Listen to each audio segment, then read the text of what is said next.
Muchas gracias. Vuelvo a dar la bienvenida. Em, Queremos que sepan que aunque estas presentaciones corresponden a supervisión, el día de hoy específicamente, bueno, es un webinar sobre supervisión, pero grabamos todas las sesiones de supervisión no para difundirlas propiamente, esta en especial. Sí podremos ver la manera de colgarla por ahí en la página de Therapify por la importancia y por lo que mueve eh, una condición tan importante como es el tener las bases de la supervisión, pero en general la supervisión de casos clínicos que hacemos, aunque la grabamos nosotros para nuestros archivos internos, no tienen pues de ninguna manera la intención de difundir los casos supervisados, sino únicamente como un uso interno con todos los parámetros éticos. Y el uso interno es completamente privado y confidencial y únicamente se le comparte a la persona que supervisa su caso y se le comparte con la finalidad de que pueda tener íntegra toda la recuperación del diálogo que se da con las personas, los expertos que nos acompañan. El día de hoy, muy orgullosamente, quiero presentarles al doctor Edgar Lomelí Aquino. Él tiene una formación como psicólogo, es máster iberoamericano en terapia sistémica, maestro en psicoterapia, maestro en gestión directiva de instituciones educativas y doctor en ciencias del acompañamiento humano. Como verán, pues un currículum más que nutrido en toda una formación académica con certificaciones variadísimas desde el International Milan Approach Psychotherapy en Italia, doble certificación internacional como supervisor sistémico relacional. También es Intensive Training en Milan Approach Psychotherapy, psicoterapeuta familiar sistémico de la Escuela Sistémica de Chile Relates, que tiene un prestigio internacional, miembro de la Asociación Latinoamericana de Psicología de la Salud, Región México, miembro de la Asociación Mexicana de Psicólogos y Psicólogas, miembro de colegios de profesionales de la psicología.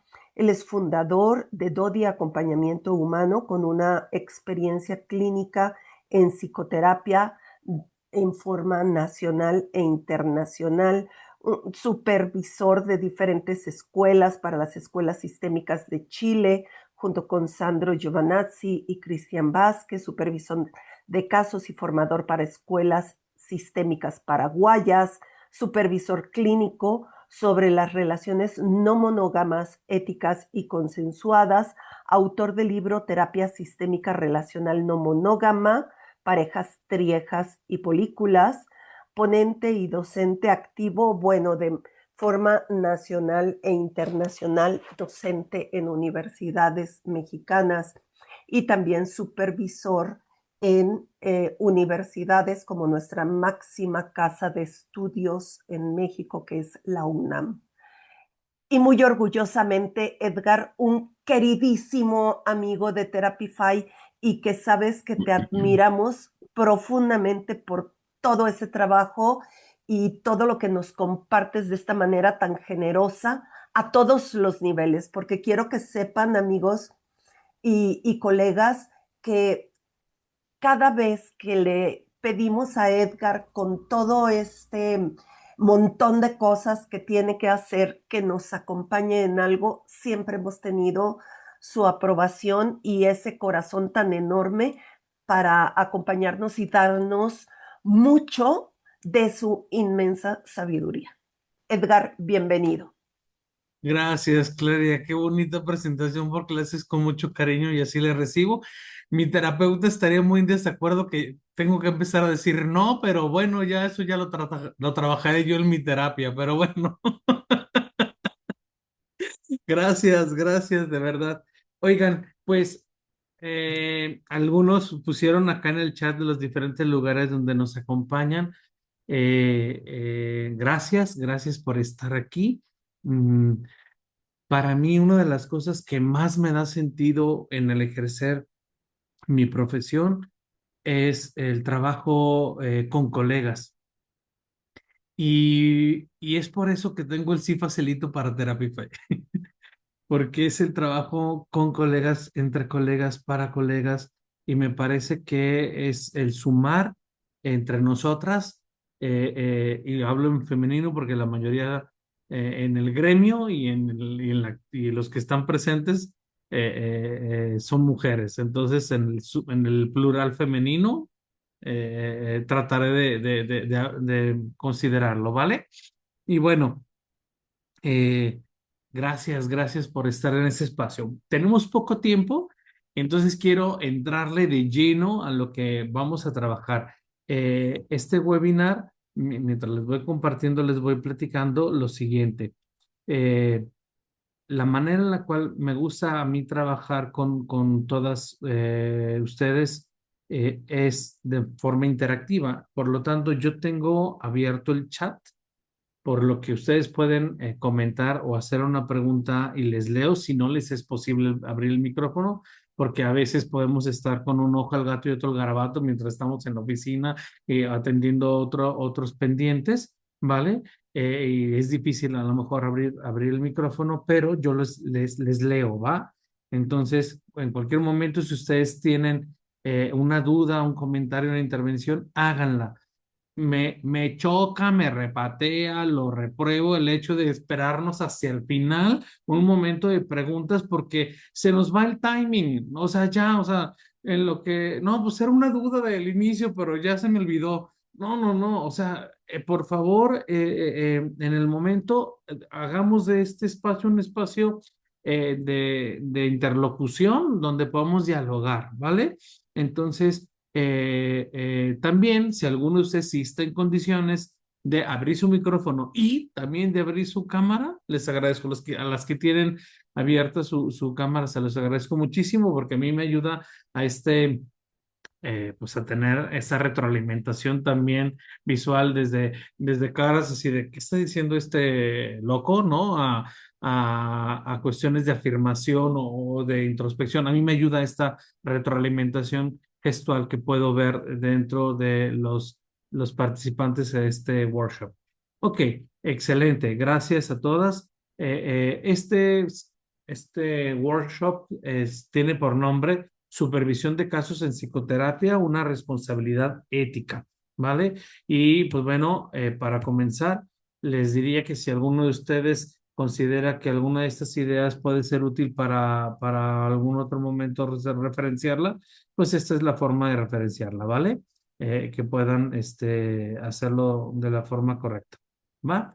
Y en ese sentido, pues hago la declaratoria, pues que en este contenido de esta conferencia no tengo ningún conflicto ético, moral, social o legal que declarar, ¿vale? Entonces es importante decirlo.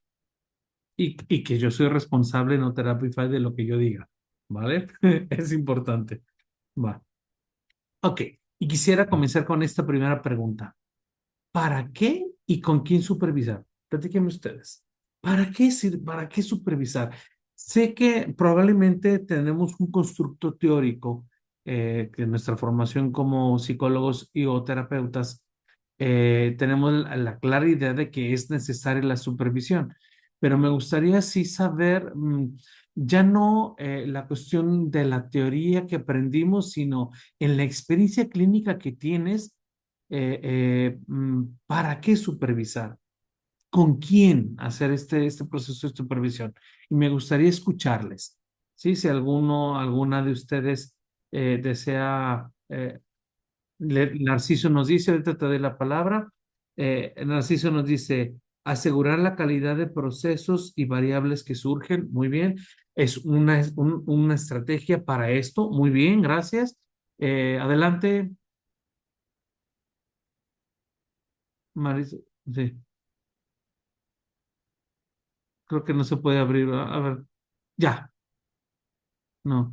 L- No, ¿verdad? ¿Nos pueden apoyar a que puedan abrir los participantes? Listo, ya Ya, creo que ya. sí, gracias.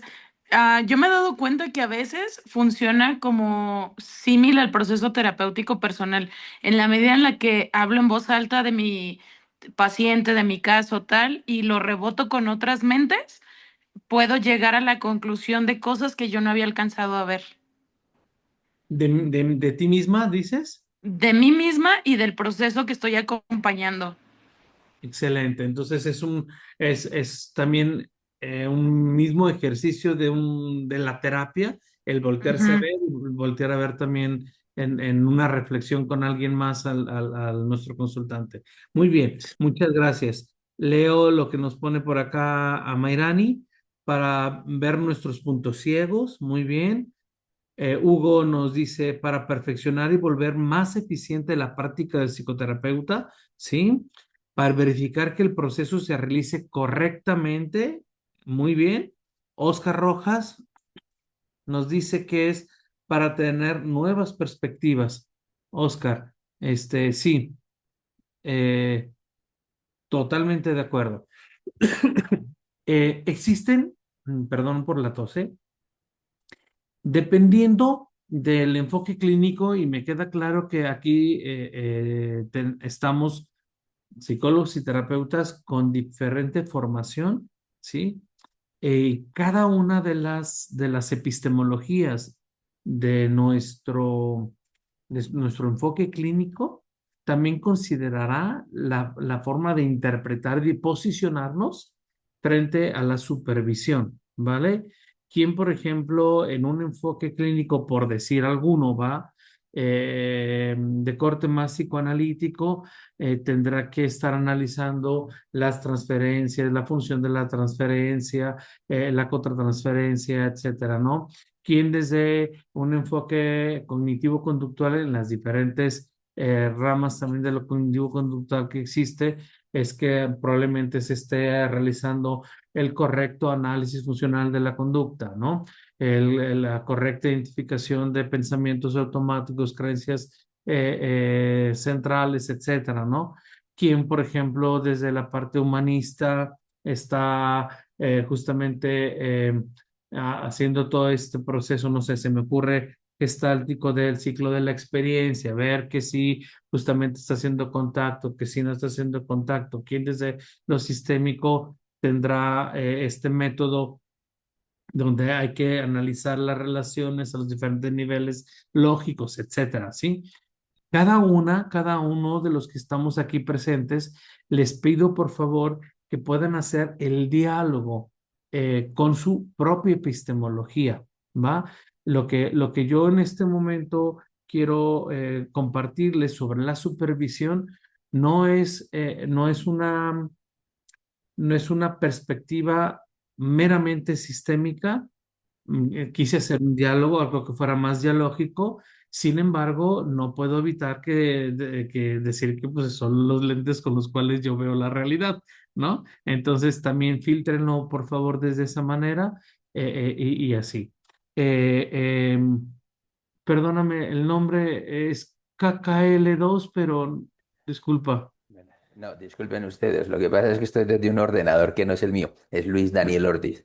¿Ok? Luis Daniel, muy bien, Luis Daniel, a tus órdenes. Vale, saludos para todos, todas.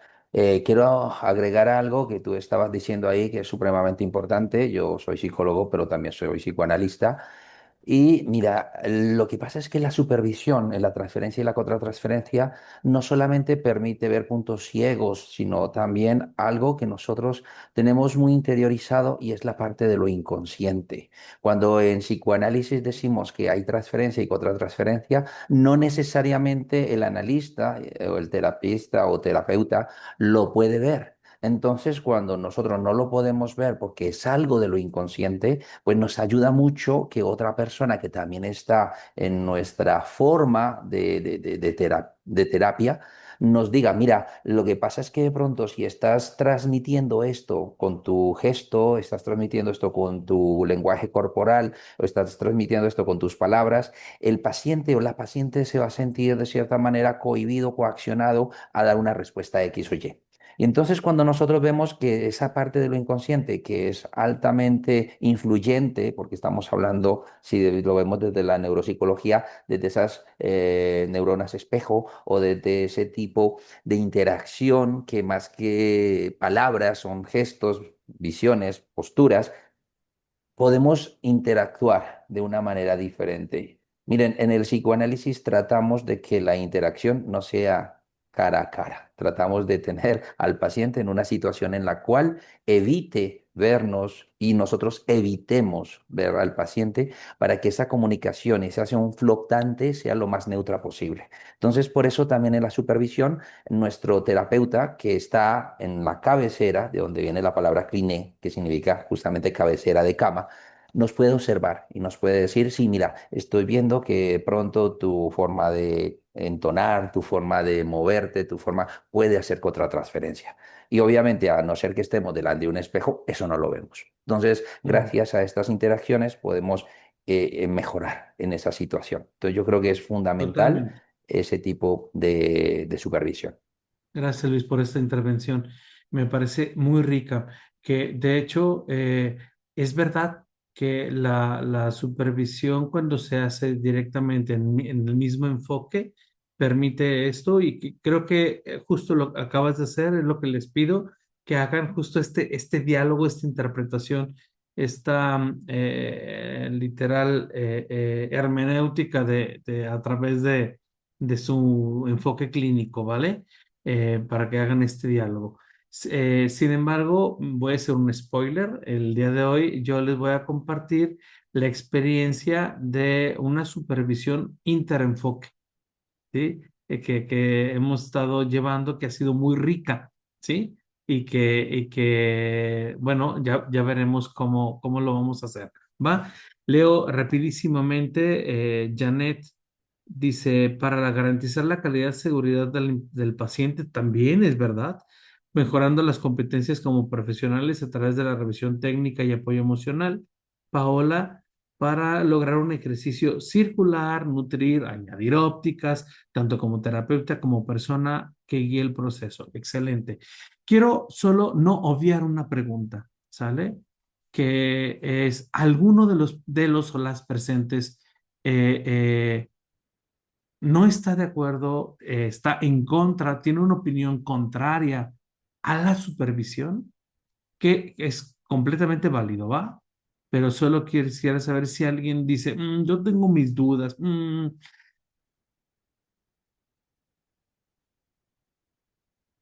Perfecto. Ok, excelente. Voy a continuar. Miren, quisiera hacer una premisa brevísima, teórica, entre el subjetivismo y el objetivismo. ¿Por qué? ¿Por qué lo hago como una premisa inicial?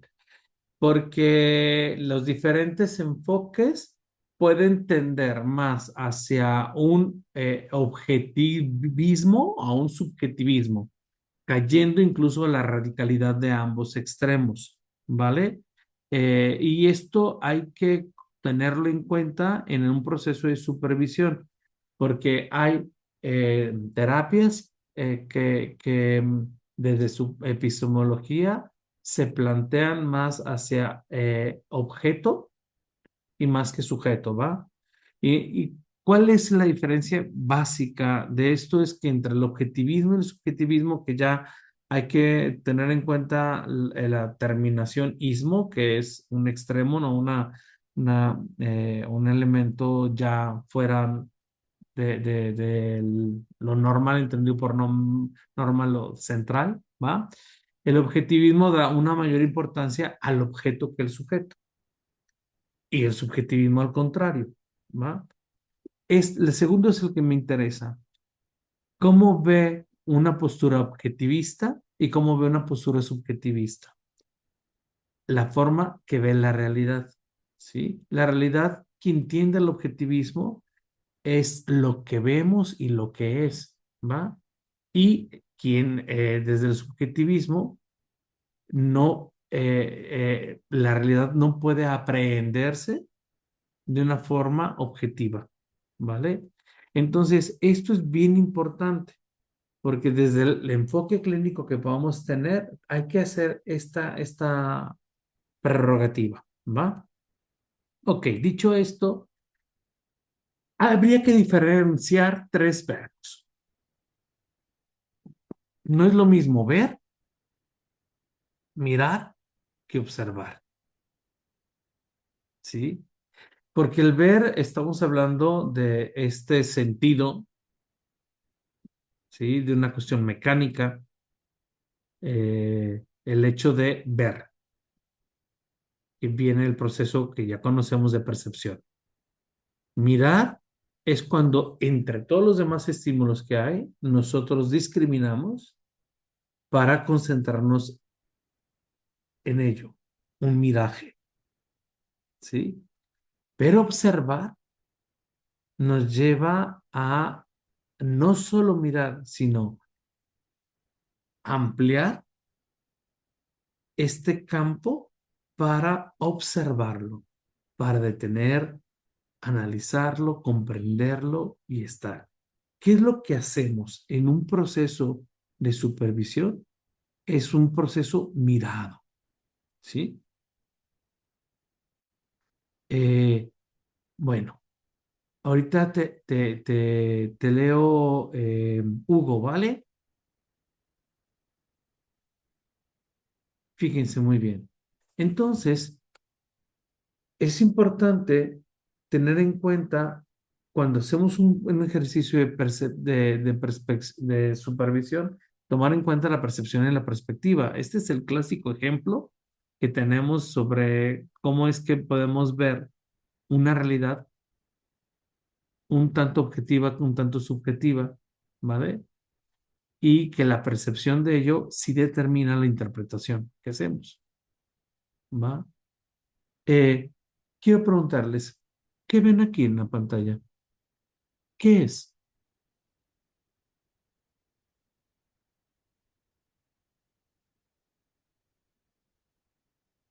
Pues dos seguros. Los seguros. En castellano, de acá, ganchos. Dos ganchos, perfecto. Sí, eso. Como dos cilindros. Dos cilindros, ya estamos viendo otra cosa, ¿no? Y estamos observando algo distinto. Y si yo les dijera que estos dos ganchos, estos dos seguros, son dos aretes,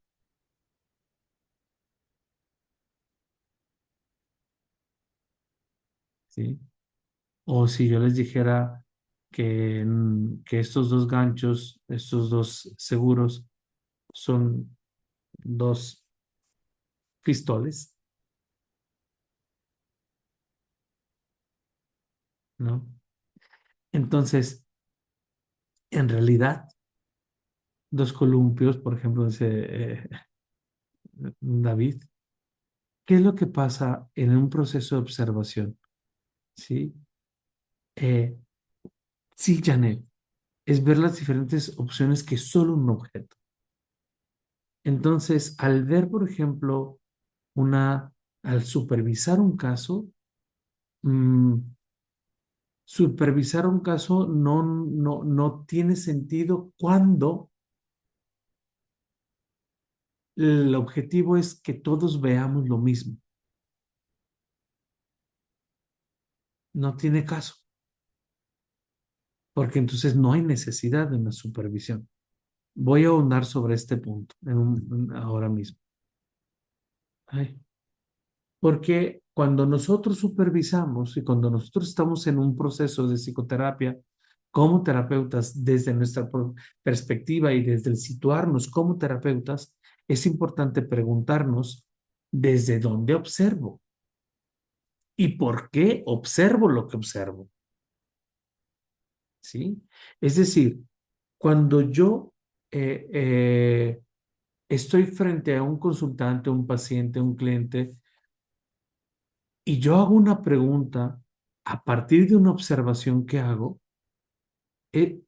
no es una pregunta neutral, es una pregunta que responde, uno, a mi posición y a este biopoder que tengo en el proceso de psicoterapia.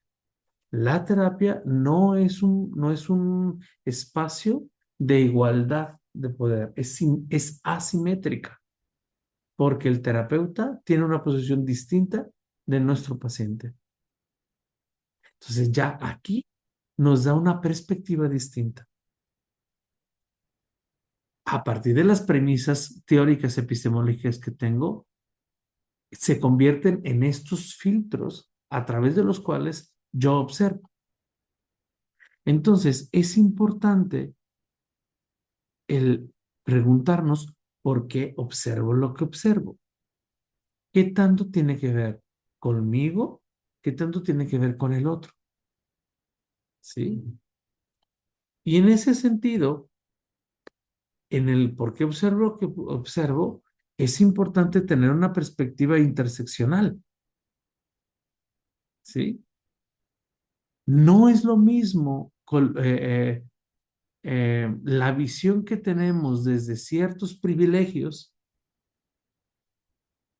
a la visión que pueda tener alguien desde el otro extremo de la opresión. ¿Sí? Entonces, la mirada del observador y de quien es un terapeuta y mucho más desde quien supervisa, es necesario que tenga una mirada que considere la interseccionalidad que le atraviesa a la persona. ¿Sí? Porque no es lo mismo hablar de justicia social en un campo económicamente bienestante que hablar de justicia en un campo de limitación y de pobreza. ¿Sí? No es lo mismo hablar de, eh, de conductas adictivas, ¿sí? En un contexto dado que en otro. Oye, Edgar, pero es que biológicamente sucede el momento, sí, desde esa perspectiva, pero no es la única, ¿va? Hay que considerar varias de las perspectivas, ¿va? También es importante considerar que en la supervisión tenemos, hay quien supervisa la epistemología, y es decir, que lo que yo esté haciendo como terapeuta tenga sentido para la epistemología del enfoque clínico que yo trabajo. Y por lo tanto, que estas teorías estén alineadas al modo en el que yo trabajo. Pero también se supervisa la técnica. Si estoy aprendiendo a utilizar una técnica desde mi modelo clínico, puedo supervisar la eficiencia, la eficacia, la pertinencia, la correcta y adecuada intervención, ¿sí? O, por ejemplo, se puede supervisar a partir de guías y de protocolos. Es decir, si yo, por ejemplo, porque no sé si alguno de ustedes trabaja en instituciones públicas, ordinariamente las instituciones públicas tienen protocolos, formatos incluso muy rígidos que hay que alinearse a ellos, no solo compilarlos, sino además responder a esos lineamientos con guías y protocolos específicos que también habría que preguntarnos qué tanto la persona está respondiendo a eso o no, ¿va? Pero también hay quien supervisa la experiencia de la psicoterapia, ¿sí? No solo la técnica, no solo la teoría, no solo el protocolo, sino también la experiencia terapéutica, ¿vale? Entonces, en ese sentido, cuando hablamos de supervisión, yo me imagino algo así, miren, no ni un 2D ni un 3D, sino en un 4D, ¿no? Y en una realidad cambiante, no estática. Por lo tanto, a menos de que sea una supervisión directa en vivo, ¿sí? Eh, Muy probablemente lo que estemos supervisando en una supervisión indirecta es agua pasada, que no está en el momento. ¿Va? Entonces, esto es muy importante contemplarlo. Regreso en un momento, Hugo, a lo del interenfoque cuando llegue eso, ¿vale? No lo olvidar. Y que justo eh, quiero compartirles una deconstrucción del concepto de supervisión que yo viví cuando me formaba como supervisor. Es que es este hecho. Al principio, yo cuando recién inicié mi práctica clínica, pensaba que hacer coterapia e incluso la supervisión era buscar a alguien, especialmente en la coterapia, que que pudiéramos tener un nivel de entendimiento tal que con la mirada nos pudiéramos entender, ¿no? Y si estábamos en coterapia y si yo hacía así, la otra persona que estaba haciendo coterapeuta conmigo entendía, ¿no? O que si la otra persona hacía una intervención, yo alcanzaba a ver cuál era su intencionalidad al momento de hacer un tipo de pregunta, qué es lo que estaba buscando. Y entonces era buscarme alinear. Cuando realmente entendí, y recuerdo que una transformadora nos decía, pues, ¿qué sentido tiene que se pague la supervisión? Para que te digan lo mismo y para que vean lo mismo que tú ves, ¿sí? El proceso de supervisión tiene su gran riqueza en la diversidad de miradas, ¿sí? Por lo tanto, hoy se habla, fíjense, del concepto de supervisión, ¿sí? Este es el concepto clásico, supervisión, alguien que ve desde arriba, ¿sí? Y la supervisión se le llama ahora supervisión posmoderna, ya no busca a alguien en esta posición de experto. La supervisión busca a alguien que se supone que sabe más que tú, que ve mejor que tú, que tiene mejor desempeño que tú, que es más eficaz, ¿va? Para que en esta superioridad te mire y pueda supervisar, ¿sí? En la supervisión postmoderna, bueno, eh, en este mismo sentido de la supervisión, se busca alguien que sea precisamente alguien con mayor experiencia, más cualificado, ¿va? Y la pregunta que yo les decía, el por qué y para qué supervisar, es que tiene una utilidad y es una práctica, es útil la supervisión. ¿En qué sentido?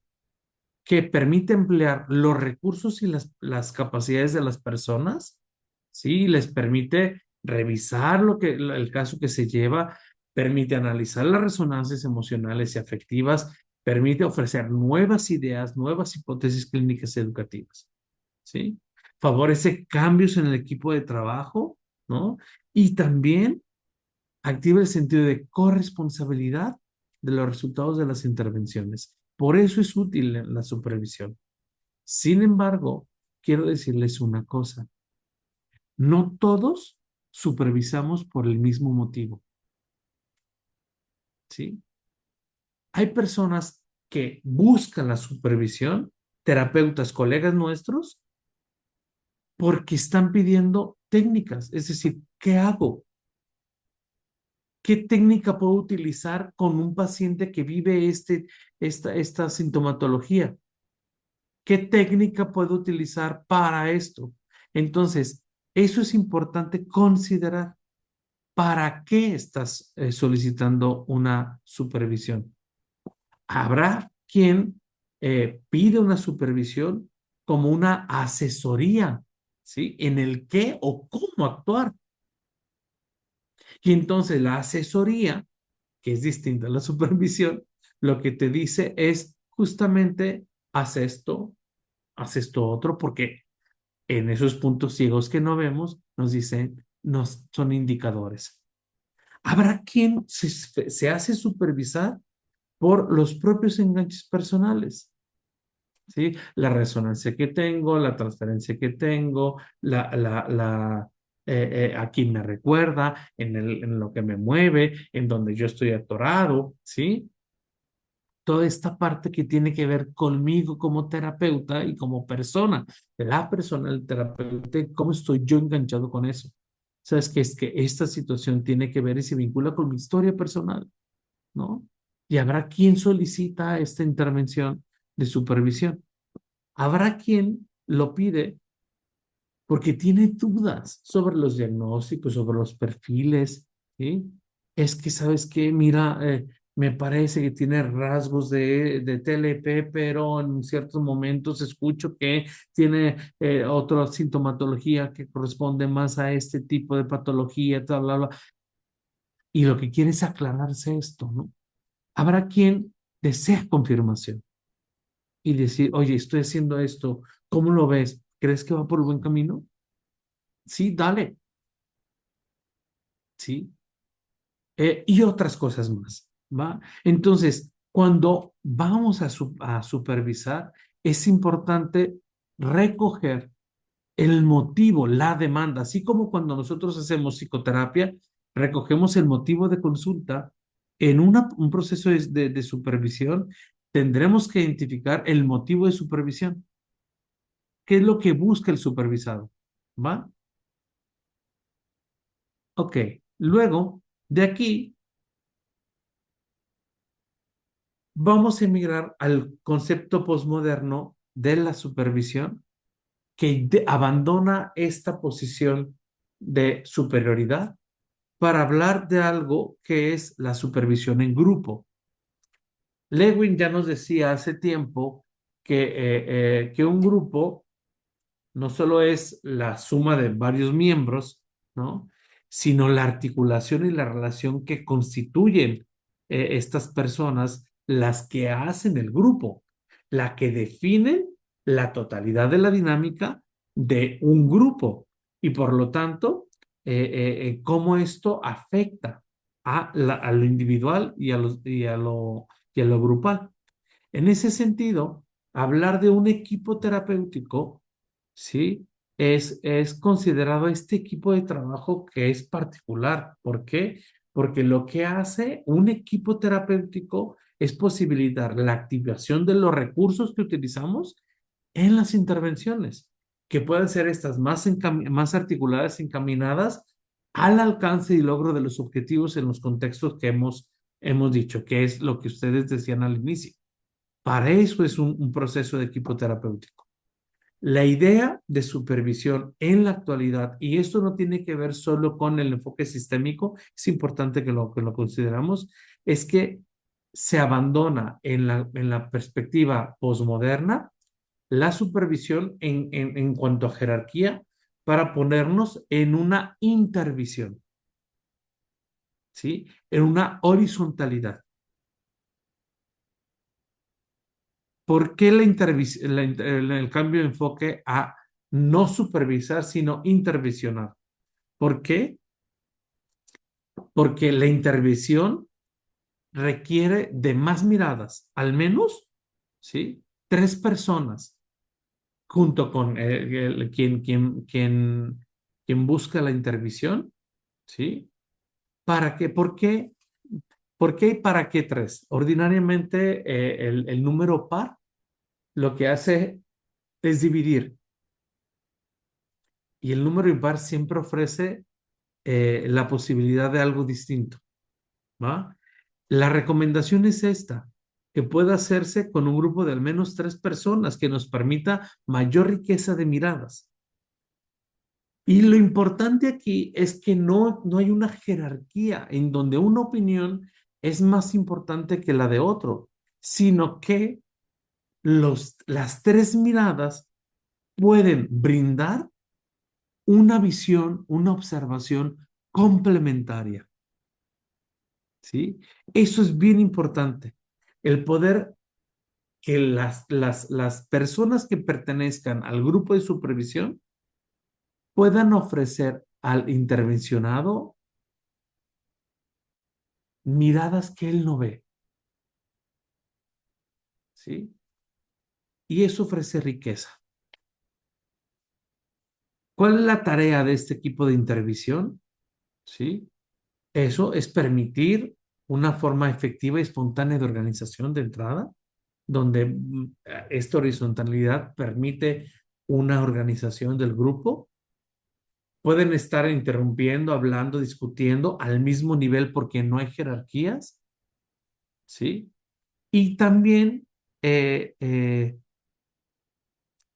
es importante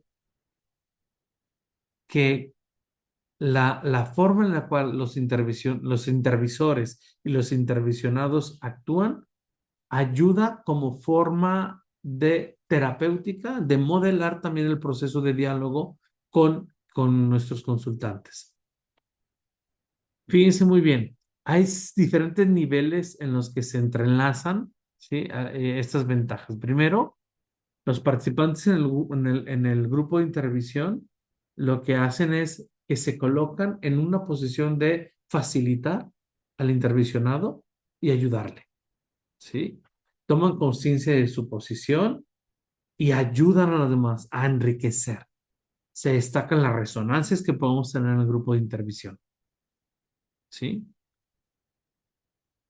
¿Qué pasa, dice Mayrani, cuando una persona expone su mirada y quien supervisa se molesta por la expresión de su mirada?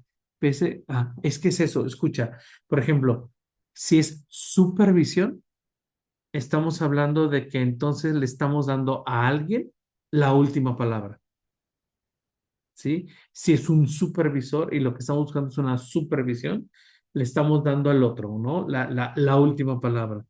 Sin embargo, en el proceso de intervención, si alguien se molesta cuando haces entonces ahí es donde entra el rollo de, a ver, ¿qué está pasando contigo? ¿Sí? Y en esta intervisión, cada una de ellas tiene el mismo valor. Sin embargo, ahorita cuando les muestres, de hecho, déjenme paso directamente a eso. Vamos a ver, fíjense muy bien, en este modelo sugerido. En el equipo en el cual yo trabajo, trabajamos, yo trabajo en una universidad privada en Guadalajara y hacemos este modelo de intervención multienfoque, ¿vale? Lo que hacemos es esto. En el grupo terapéutico de intervención se expone el caso, alguien lleva un caso a exponer y una vez que expone el caso lo presenta, cada quien desde su enfoque lo presenta, ¿sí? Se recoge, ¿qué significa? La primera etapa es eso, se expone el caso. Entonces cada uno dice, no, pues es un paciente femenino, bla, bla, bla, bla, bla, bla, bla, bla, todo lo que ha hecho, cuántas sesiones ha tenido, cuáles son las intervenciones, cuáles son los métodos, cuáles son las técnicas, qué es lo que ha trabajado con la persona, ¿vale? Presenta el caso. Después, lo que sucede es que se recibe la solicitud del terapeuta, ¿sí? Y se hace diciéndole, ¿qué pides del grupo de intervención? ¿Para qué lo traes a una intervención? Ah, pues entonces lo que les decía, no, lo que pasa es que, ¿sabes qué? Es que estoy yo bien atorado. O sea, me mueve muchísimo, me enoja, o sea, de hecho, no quiero, cuando me toca la cita ya ni quiero, quisiera que me cancelara, o sea, ¿sí? O, ¿sabes qué? La verdad es que ya he intentado y no sale, no sale de esta situación. He intentado esto, esta otra cosa y no estoy patinando, estoy en un embrollo a tal grado que no logro encontrar el hilo para deshilar esto, ¿va? Entonces se recoge la demanda del intervisionado para poder decir qué es lo que yo pido a este equipo, ¿va? Luego viene el segundo momento que son las preguntas aclaratorias. En las preguntas aclaratorias son, como su nombre lo dice, para aclarar, no para cuestionar al colega, sino para aclarar contenidos del caso. Oye, entonces dices que ¿Vive con su mamá? Oye, entonces has hecho esto. Todas las preguntas aclaratorias, todo aquello que sirva para comprender mejor el caso, ¿sí? No para juzgar la intervención clínica que ha hecho nuestro colega, sino para entender, ¿va? Y luego viene el proceso como tal de intervención. En este proceso de intervención, lo que se busca es que, uno, primero, dependiendo cuál fue la demanda del intervisionado, para qué está pidiendo la intervención. Entonces, si suponiendo que el intervencionado pide, sugiere técnicas, mira, en estos casos, desde mi enfoque clínico, nosotros trabajamos bla, bla, bla, bla, bla, bla, te comparto estas técnicas, tenemos esto, hacemos de esta manera, ¿no? Si alguien dice, lo que yo quiero es que no encuentro, de verdad, no encuentro pie con bola con esto, de verdad no logro entender dónde está, entonces se trabajan hipótesis, se trabajan posibles teorías que nosotros podamos tener al respecto, hipótesis clínicas, sistémicas, sobre el síntoma, cómo se sostiene, etcétera. Si, por ejemplo, alguien en su enfoque clínico lo que pide es supervisar el método, entonces nos vamos sobre el método. A ver, entonces, ¿qué te pide aquí? ¿Ya identificaste esto?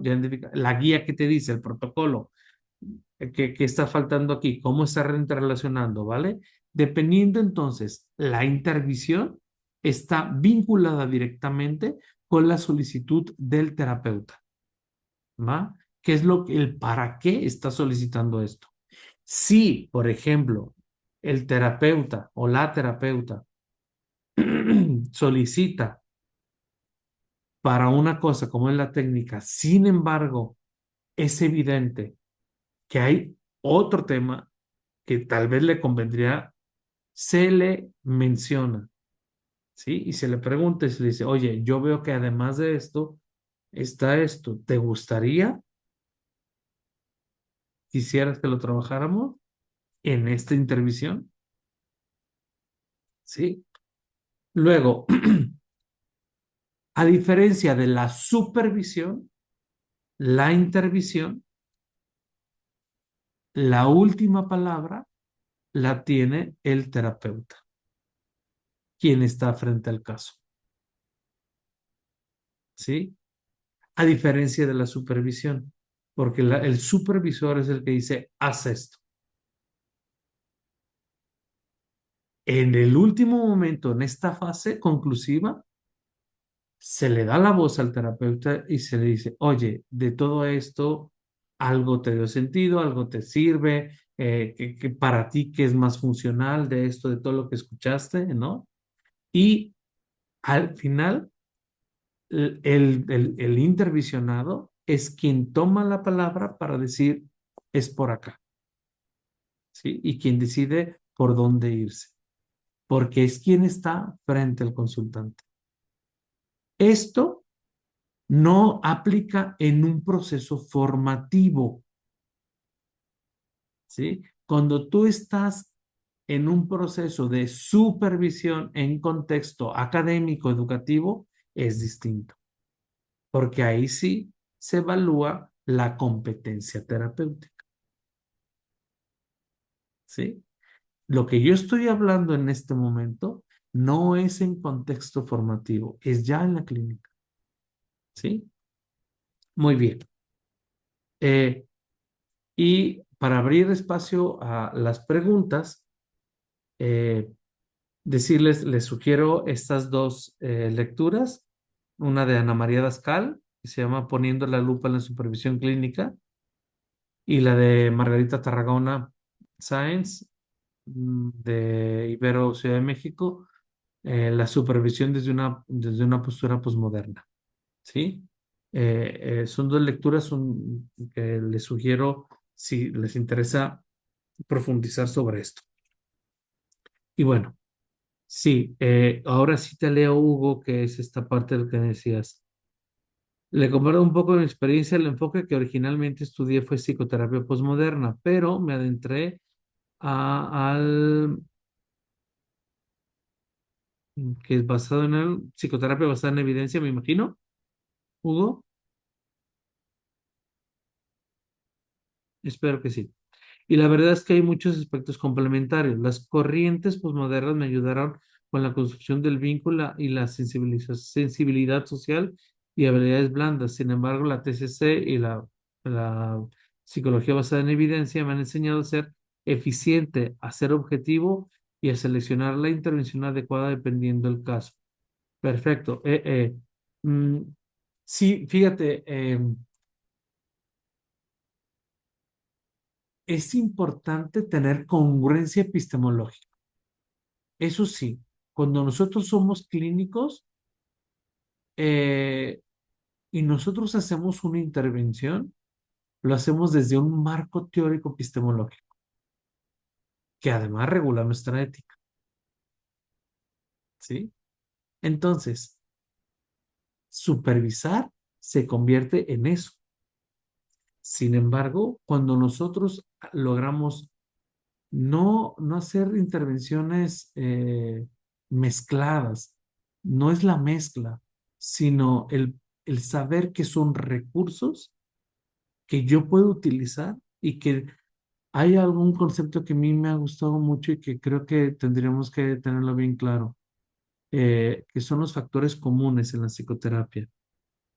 Miren, en este equipo que estamos de distintos enfoques clínicos, cada vez me doy cuenta de que, por ejemplo, yo como sistémico le llamo de una manera a algo que los cognitivos conductuales le llaman diferente, pero que los humanistas le llaman de otra manera a lo mismo, ¿sí? Y entonces decir, mira, lo que pasa es que son palabras distintas, pero lo que estamos observando es lo mismo, ¿sí? Y yo siempre les he dicho, los enfoques clínicos no se pelean, los que se pelean son las personas, ¿sí? El psicoanálisis no necesita el permiso del sistémico para subsistir, ¿sí? Son epistemologías completamente distintas, ¿va? Lo importante es el poder articular en función, sí, de la eficacia de intervenciones óptimas y éticas, ¿vale? Sí, Daniel. Gracias. No, varias cositas ahí cuando estabas hablando que he apuntado acá. Y es que, bueno, hay algunos asuntos que, como nosotros, tú lo has dicho, clínicos, hombre, tenemos que tener en consideración que es que la formación, la autoformación constante es la que también nos da aval para saber un poco más cómo direccionar los objetivos de la realidad objetiva o subjetiva, porque en definitiva sí hay una realidad objetiva que todos la vemos, pero recuerden que es el cerebro el que interpreta esa realidad objetiva, por lo tanto la subjetividad del paciente también nos debe mover en la manera en que nosotros vayamos a hacer un diagnóstico.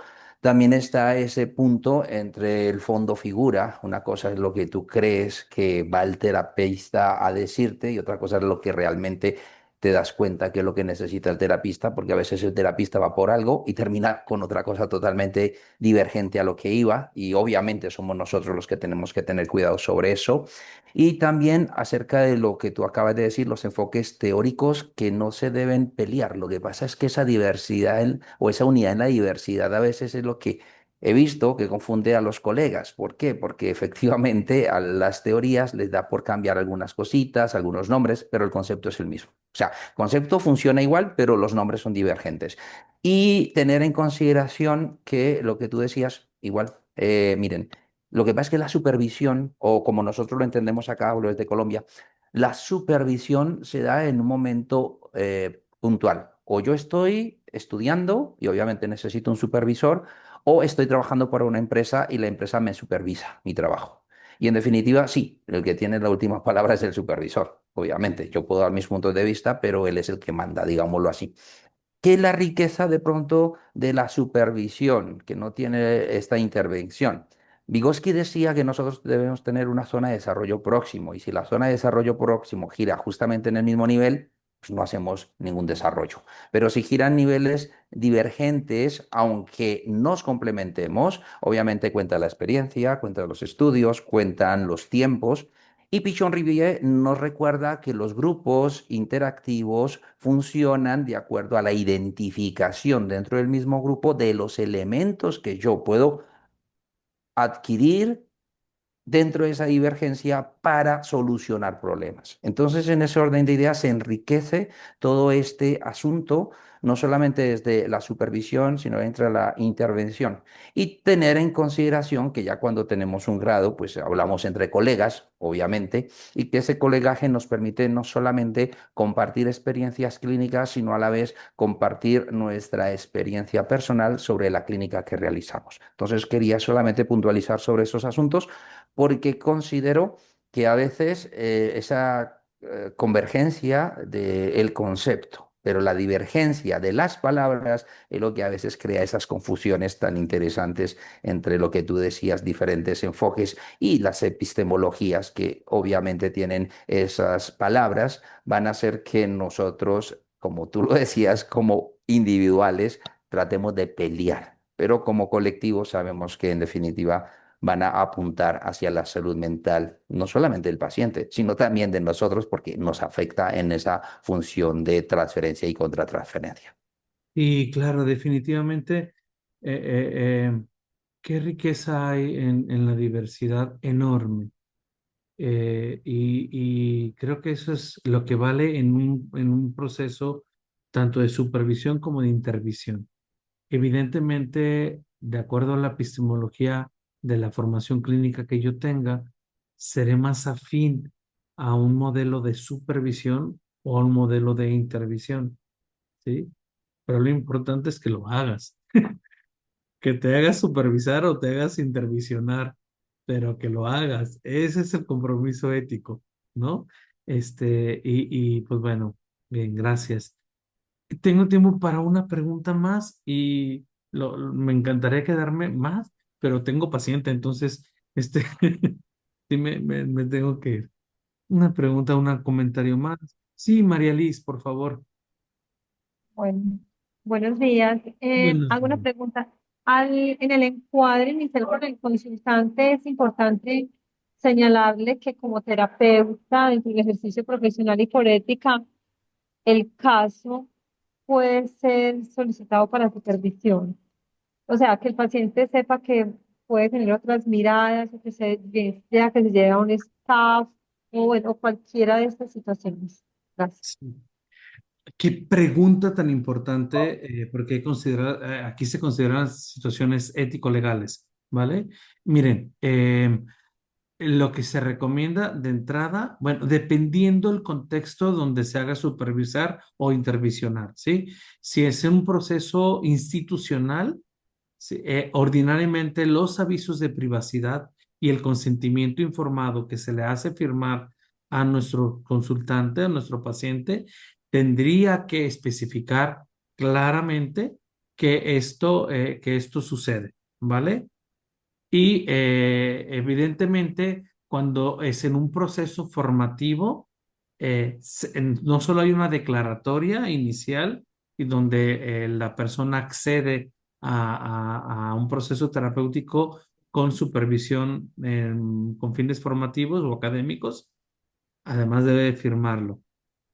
Cuando es en la práctica clínica privada, también en el consentimiento informado, ¿sí? Se tiene que especificar que el terapeuta podrá consultar este, el caso con otros colegas para fines precisamente de la eficacia y eficiencia del proceso terapéutico, ¿sí? Sin embargo, la recomendación es que cuando se presente el caso, se anonimicen los datos, ¿sí? Es decir, que la persona que presenta el caso, ya sea que utilice un seudónimo para, para la persona y no sé si, por imagínense que va a presentar un familiograma, un genograma, pues también se cambien los nombres en general, ¿no? O simplemente se dejen una letra inicial, ¿no? Donde se anonimice con el famoso, por ejemplo, María N, ¿sí? Que esto lo que pide justamente en esos espacios para poder ser vistos, intervencionados y supervisados. Sí, hay un compromiso ético, hay un código deontológico que nos rige a nosotros como profesionales, que no estamos exentos. Cada país tiene además su colegio de psicólogos y sus códigos éticos propios del país. ¿Va? Sin embargo, en general, todos están alineados con ciertas normas que hay que conocer sobre los expedientes físicos, digitales y todo lo demás. Todo nuestro aviso de privacidad tendría que estar en línea con el aspecto legal, ¿va? Mi recomendación cuando se hace un proceso de intervención o supervisión es que uno, sí tengamos la certeza que tenemos el consentimiento de nuestros pacientes para hacerlo. Y segundo, es que cuando nos toque presentarlo, pues de preferencia hagamos el ejercicio de anonimato, la anonimización de los datos. ¿Contesté a tu pregunta? No sé si era por ahí. Espero que sí. Sí, está No, con gracias, relación. María. Listo, gracias. Bien. Si O sea, hubiese un... Ay, ay, sí, Liz, perdón. perdón. Perdón, la pregunta es que si al paciente uno le informa, o sea, le dice, puede ser que este caso sea llevado a supervisión, es decir, que el paciente, ¿cómo me explico? Que el paciente sepa que en algún momento, puede que sí o puede que no, su caso se va a exponer ante otros profesionales. ¿Sí me explico?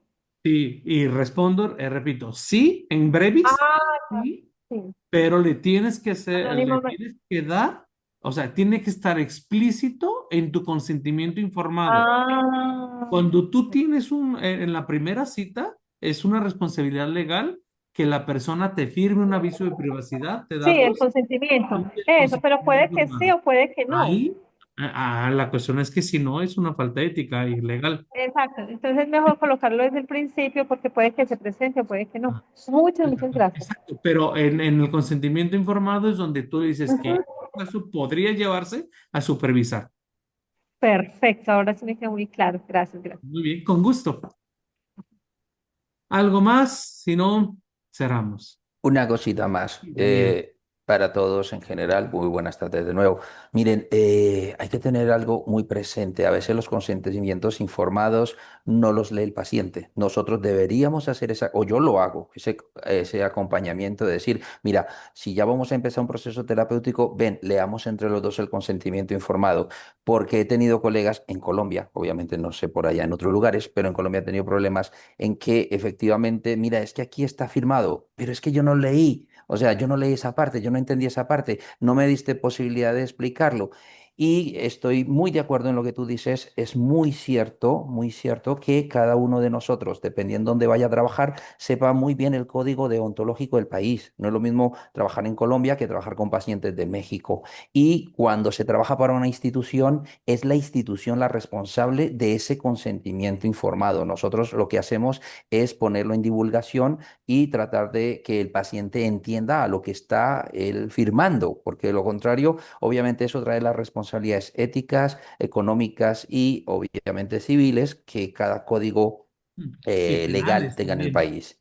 Y eso es muy problemático. Entonces, recomendación número uno, si vas a hacer un consentimiento informado genérico y piensas que eso es importante, debes leerlo con el paciente, porque si el paciente lee eso y dice, entonces no quiero que iniciar proceso contigo es respetable. Pero el paciente dice, sí, quiero iniciar proceso, es respetable. Y hay pacientes con un estado alterado de conciencia que no firman lo que nosotros le pongamos. Y si no firman lo que nosotros, la posibilidad de que lo lea con paciencia, con tranquilidad. Y solo si en Colombia, no sea, solo si vamos a iniciar un proceso de verdad de intervención clínica nosotros lo hacemos en la segunda sección. O sea, la primera, información, consulta, vemos si aceptamos el caso y ya cuando el paciente dice, sí me gustaría iniciar un formado, lo leemos, dudas, comentarios y comenzamos a trabajar. Entonces, esa es mi recomendación principal. A veces el paciente no lo lee y es importante que nosotros le acompañemos en esa lectura y le preguntemos, si entiendes lo que estás firmando cuando dice aquí que podríamos tener una supervisión o una intervención si tu caso llegase a ser complejo, ¿ok? Muchas gracias. Gracias a ti. Muy bien, pues Clelia.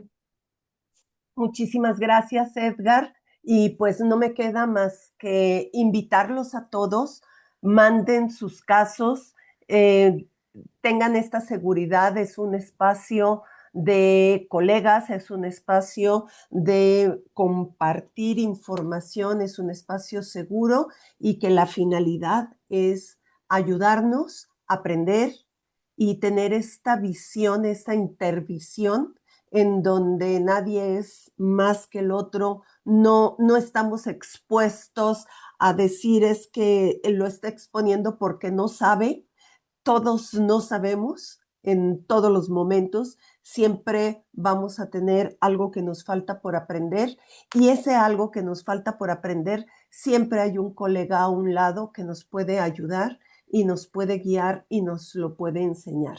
El trabajo del psicólogo debe de ser un trabajo con humildad de que yo soy parte de este todo y que yo puedo mejorar a partir del trabajo del otro también.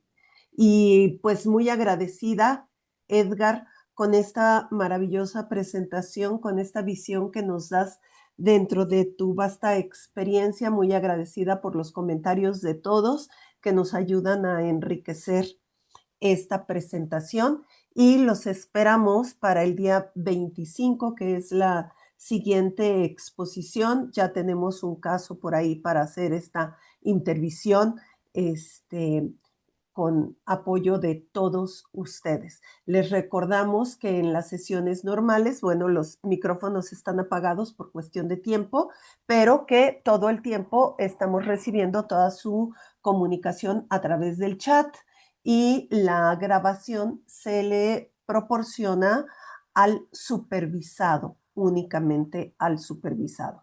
Todas las consideraciones éticas precisamente de que se hablaron vienen ahí en la consideración. Dice, buen día, no sé si se podría compartir la grabación. Esta grabación de este día, vamos a buscar la manera de que quede de alguna manera en la página de Therapify, lo vamos a ver, la grabación específica de este día. Las grabaciones de las supervisiones no se hacen públicas por obvias razones éticas, pero en esta ocasión, que es una webinar sobre supervisión con un experto, vamos a buscar la manera, por supuesto, de que esté al alcance de todos. Edgar, 1.000.000 de gracias nuevamente.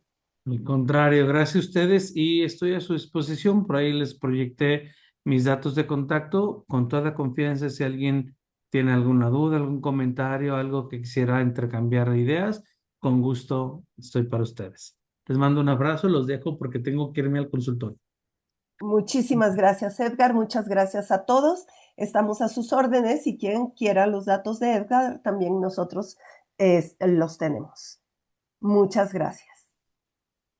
Hasta pronto.